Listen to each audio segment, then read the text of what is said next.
Hello friends, good day to you. Today let's discuss one topic.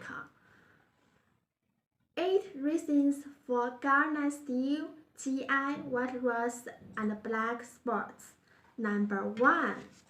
Poor passivation, insufficient uniformity of the thickness of the toughened film.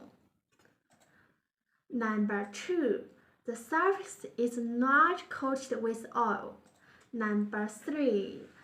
Residual moisture on the strip surface. Number 4.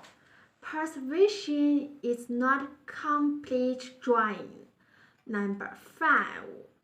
Moisture or rain in transportation or storage. Number 6.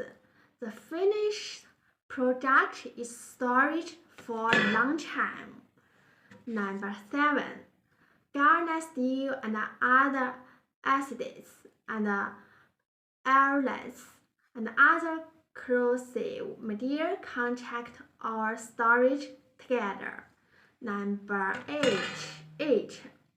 White embroidery may evolve into black embroidery, but the black spots are not necessarily caused only by white embroidery, such as friction black spots. If you have any questions, please contact me. Bye. See you next time.